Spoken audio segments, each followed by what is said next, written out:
mengembangkan pembelajaran teknologi misalnya. Kepala sekolah masih belum menggunakan aplikasi-aplikasi teknologi, nah itu menjadi satu aja Bu, menjadi satu sub saja. Terus kemudian beberapa kepala sekolah belum memantau kegiatan pembelajaran pada masa COVID, oke. Ada guru yang tidak melakukan PBM di rumah, oke. Nah nanti bisa ditambah lagi apa, gitu ya. Oh iya. Nomor-nomornya tadi. Terima kasih Nomor Pak. 1, 2, 3 digabung aja Bu itu. Oke, siap. Oke. Iya. Baik, kemudian kan tinggal Ibu lanjutkan, didukung dengan data. Gitu ya Bu ya. Oke, makasih. Oke. Lanjut, siapa yang Lanjut akan siapa menunjukkan? yang Tadi Bu Tiar kayaknya. Bu Tiar tadi. Silakan Ibu di stop dulu Bu Ida. Ya, share screen-nya di stop. Oke. Lanjut Bu Tiar ya. Yang menayangkan itu. Yang menayangkan.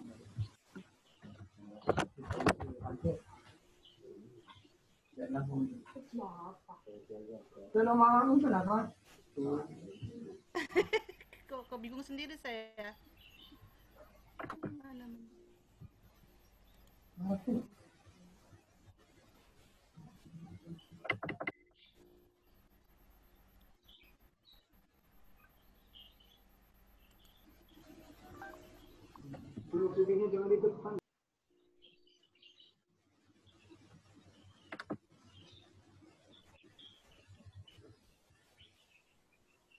Ya. Ini saya ya Bu Nini ya. Ya, silakan. Selamat sore, terima kasih Ibu Prof, Bu Nini dan teman-teman semua. Saya Ibu Tiar dari Medan. Ini saya baru pertama kali mencoba best practice, jadi mungkin banyak yang nggak pas. Saya mohon bimbingannya. Ini untuk judulnya yang ini aplikasi digital untuk PBB selancar. Jadi aplikasi digital untuk pembelajaran jarak jauh sukses dan lancar. Oke. Ya, bagus. Kemudian alasan mengapa itu menjadi permasalahan, yang pertama adanya pandemi COVID-19. Kemudian yang kedua, tidak bisa melakukan pembelajaran tatap muka. Yang ketiga, guru harus melakukan pembelajaran jarak jauh. Kemudian yang keempat, siswa membiasakan diri dengan pembelajaran daring. Yang kelima, guru harus menyiapkan pembelajaran daring yang sesuai dengan kondisi. Kemudian yang ini yang 1.3, data buktinya belum saya buat. Yang keempat, rumusan masalah best practice-nya. Apakah dengan menggunakan aplikasi digital, pembelajaran jarak jauh dapat dilaksanakan? Kemudian yang 1.5, tujuan best practice ini, adapun tujuan dari best practice ini adalah untuk membiasakan guru, siswa, dan saya sendiri sebagai pengawas dalam menggunakan aplikasi digital dan untuk berlangsungnya pembelajaran walaupun dalam masa WFH. Manfaatnya, best practice ini diharapkan dapat memberikan manfaat berupa pembiasaan guru dan siswa menggunakan aplikasi digital, menyelenggarakan pembelajaran jarak jauh dalam masa pandemi COVID-19, dan untuk saya sendiri agar terbiasa melakukan inovasi-inovasi baru dalam melakukan pekerjaan. Masih seperti itu saja, Bu Prof. Mohon bimbingannya. Baik, kita mulai dari awal ya, Bu. Oke, Prof. Baik. Kita mulai dari awal, Ibu. Judul judulnya bagus ya. Judulnya bagus, kemudian kita coba kita lihat 1.2.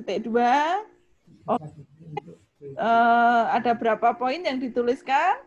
Ada 5 poin, Prof. Oke, digeser Bu. Oke, nah baik, bagus, sudah. Nanti tinggal data-datanya disiapkan, berarti data pandemi, kemudian tidak bisa pembelajaran tatap muka, kemudian ada surat edaran untuk pembelajaran dari rumah dan sebagainya itu ya, itu nanti dimasukkan berarti.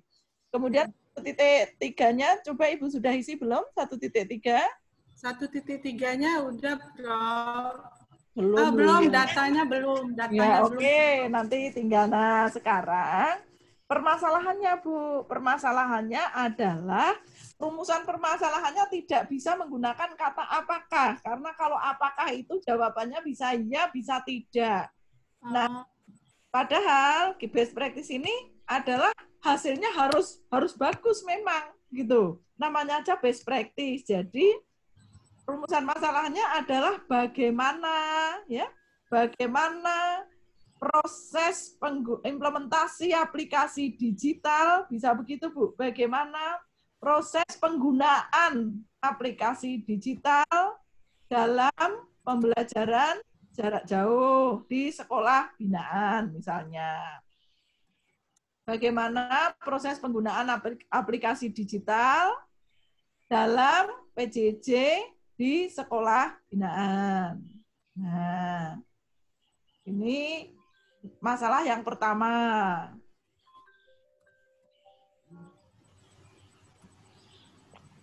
Oke, itu berarti dibuang, yang di belakangnya itu ya pakai tanda tanya.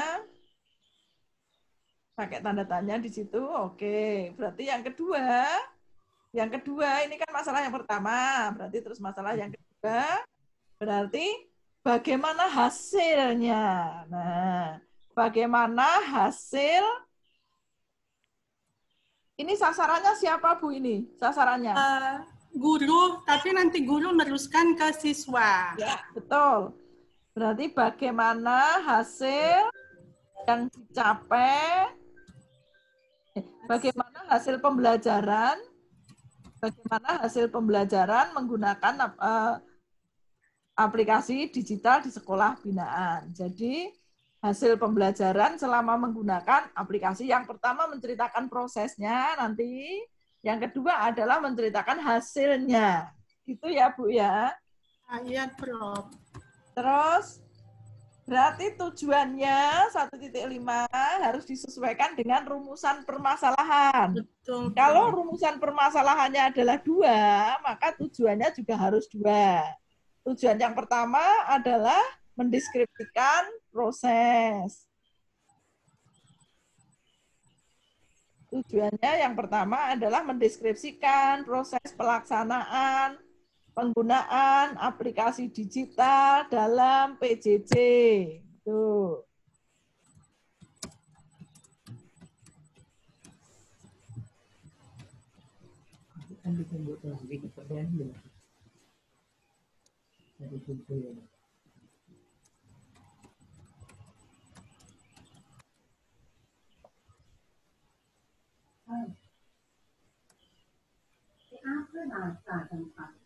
Oke.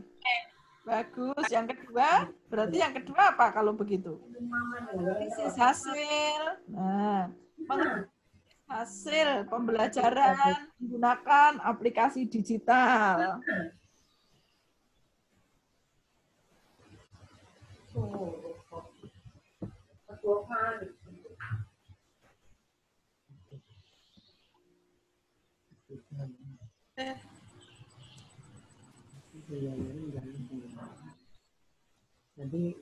Mendeskripsikan hasil apa hasil pembelajaran saja?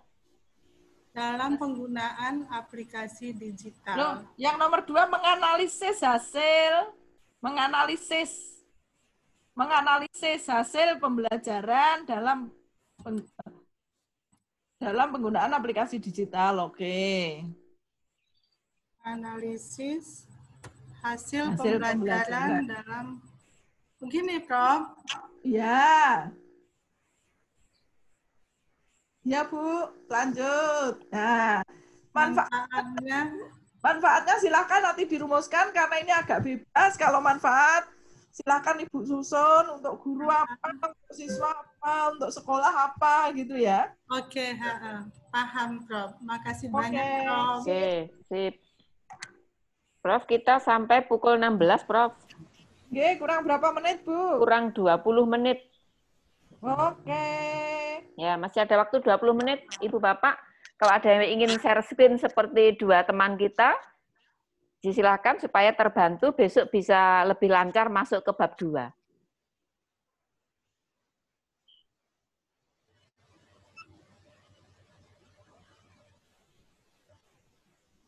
Siapa yang ingin share screen? Masih ada? Hah? Bu Tiar sudah. Tadi Bu Tiar sama Bu Ida ya yang sudah. Ganti bapak-bapak. Siapa bapak-bapak? Sebenarnya tidak gender, terserah siapa saja.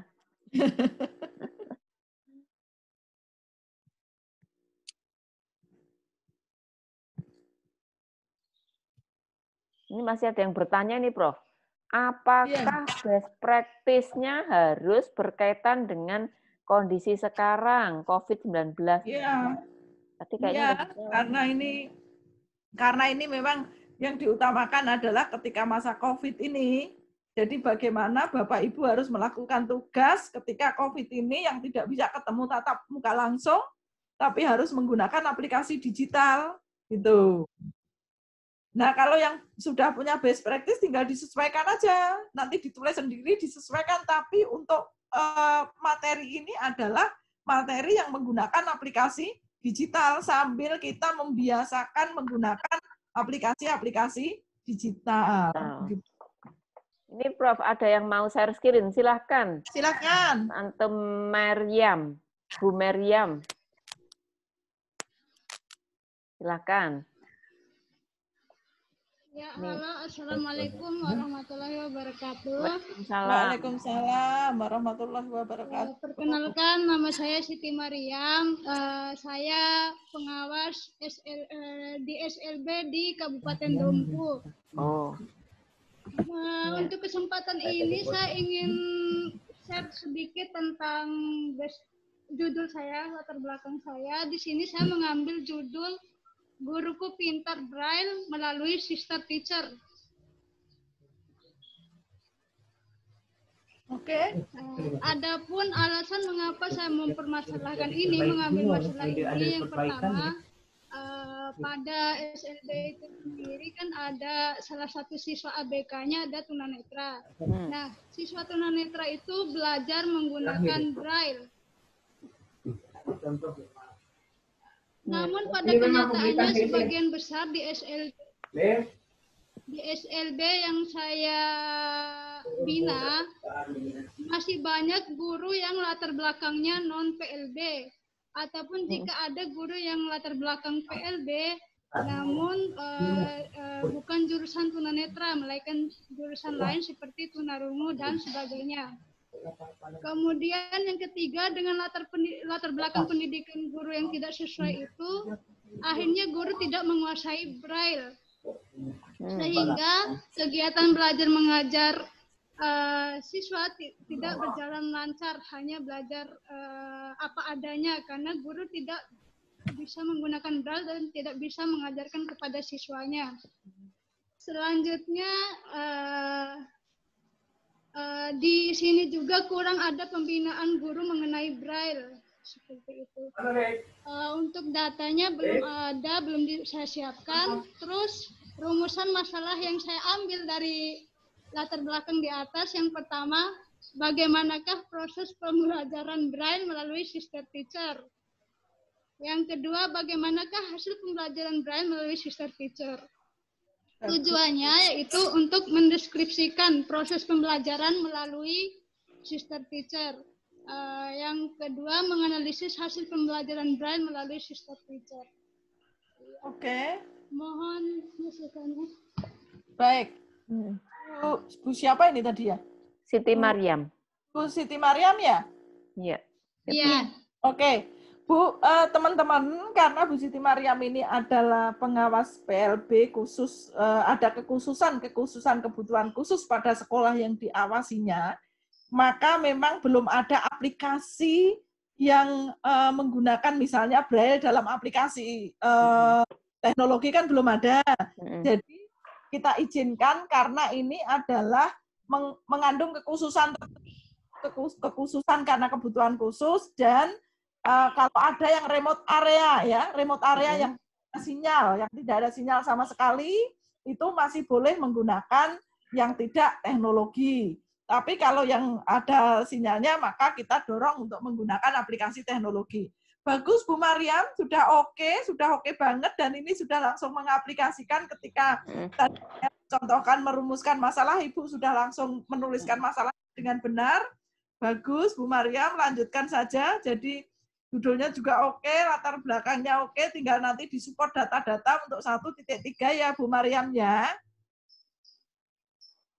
Halo? Ya, makasih Bu. Ya oke. Ya. Karena memang ini sekolah binaannya kan ada kebutuhan khusus, jadi selama ini kita belum menemukan aplikasi apapun dengan huruf Braille misalnya ya, jadi masih boleh menggunakan yang manual, asal nanti caranya Ibu sudah bisa cara melakukannya itu nanti sambil dengan protokol kesehatan tentu saja, gitu ya Bu Mariam ya. Iya, bagus Pak. Iya, terima kasih banyak Bu. Ya. Oke, terima kasih Bu Mariam, hebat. Bagus. Ya, silakan Bu. Bisa coba satu? Satu lagi ya, Pak Muhammad Rizal ya. Bukan Pak Eko.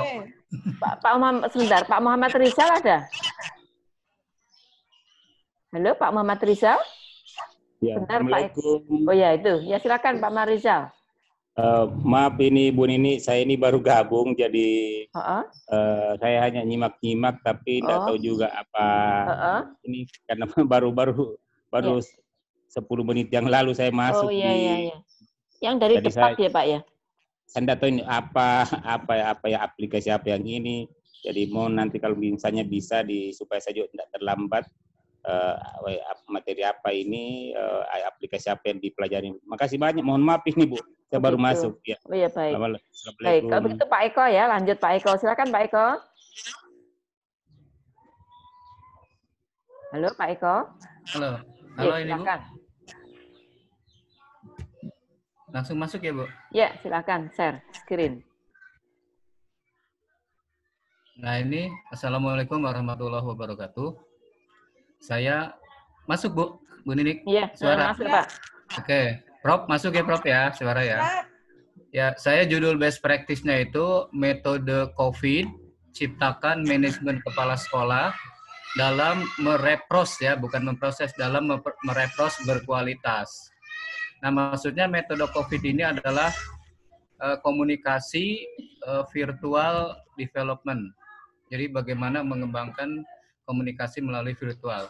Ciptakan manajemen kepala sekolah dalam merepros itu artinya merencanakan program sekolah. Nah, program sekolah yang berkualitas. Saya coba tuliskan alasan mengapa permasalahan ini muncul. Pertama, kepala sekolah sebagai manajer sekolah mempunyai tugas menyusun program sekolah. Yang kedua, dalam menyusun program sekolah masa COVID-19, kepala sekolah perlu melaksanakan dengan virtual. Yang ketiga, pengawas sekolah dalam melaksanakan pembinaan terhadap kepala sekolah, dalam merencanakan program sekolah, mengkomunikasikannya dengan virtual.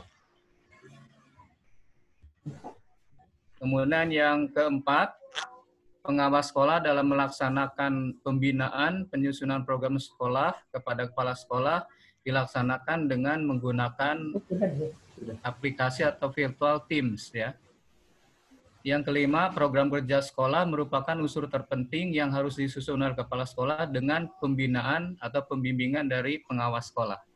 Baru sampai 2, Prof. Jadi latar belakang judul dengan latar belakang ya.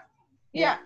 Bagus. Pak, tapi nanti masukan saya adalah karena judulnya ini judul ini kan COVID itu kan pasti Bapak punya singkatannya ya, metode COVID itu ya. COVID itu komunikasi virtual development. Baik, berarti di latar belakang itu harus dimunculkan, Pak. COVID yang dimaksud itu apa? Di latar belakang harus muncul dulu. Oh Ya. iya. Oke, kemudian kepala sekolah dalam merepros. Nah ini kan mesti juga Bapak punya singkatan nih, merepros apa? Ya. Merepros Merepros itu merencanakan program sekolah, Bu. program kerja bagus. sekolah, ya. Oke, bagus Pak. Jadi 1.2-nya udah oke, tinggal nanti ditambahi COVID itu apa, merepros itu apa, gitu ya. Ya. Jadi kenapa Ya, Bapak mempermasalahkan itu, dijelaskan dulu bahwa metode COVID itu begini, merepros itu begini, terus selama ini kepala sekolah kurang benar, ini nah baru 1, 2, 3 itu ya Pak ya. Jadi di awal Ya, siap. Bapak jelaskan dulu sebelum Jelaskan 1, dulu 2, ya. 3. Oke. Oh Bagus. iya. Kan Pak, besok Pak. Ya. Sip Bu Nini, sudah oke. Oke. Prof, waktunya Prof, waktunya sudah. Waktunya habis ya. Sudah habis Prof ini. iya. Kalau dituruti teman-teman sampai besok pun dengan Prof ya suka saja. Tetap enak. Baik. Tetap enak. Baik, Bapak Ibu. Ini besok ya. Baik, Prof, ini saya simpulkan dulu teman-teman supaya nyambung dengan besok. Jadi Ibu Bapak peserta, terima kasih atas segala perhatian dan kerjasamanya. Ya, pada hari pertama ini kita sudah bisa mendapatkan wawasan yang utuh terkait dengan best practice. Kemudian praktek baiknya dari teman-teman yang share hari ini itu bisa kita tindak lanjuti besok. Jadi teman-teman yang belum barangkali nanti bisa nyontoh strateginya teman-teman yang sekarang sudah bisa share ini ya. Jadi benar-benar dicermati penjelasannya Prof tadi apa, langsung ditindaklanjuti seperti Bu Siti Mariam tadi. Langsung begitu Prof memberikan ulasan kepada peserta, langsung ditindaklanjuti. Berarti tidak harus ditanya, tapi kadang penjelasan itu akan menjawab yang mungkin tadi mau ditanyakan. Ini langsung ditindaklanjuti. Begitu ya Prof ya? Besok kita masuk di bab 2. Besok dengan saya kayaknya Prof ya? Ya, besok dengan Bu Nini, karena saya nggak bisa, saya di pengembangan profesi. Oh iya ya, BP ya. Baik Prof. Terima kasih banyak Prof atas pendampingannya teman-teman. Terima kasih sebagai ucapan syukur kepada Tuhan atas kegiatan kita, maka kegiatan kita juga kita akhiri dengan berdoa. Dipersilahkan. Alhamdulillahirrahmanirrahim. Ya. Terima kasih, berdoa selesai. Sampai jumpa. Sampai jumpa. Terima kasih. Ya, terima kasih semuanya.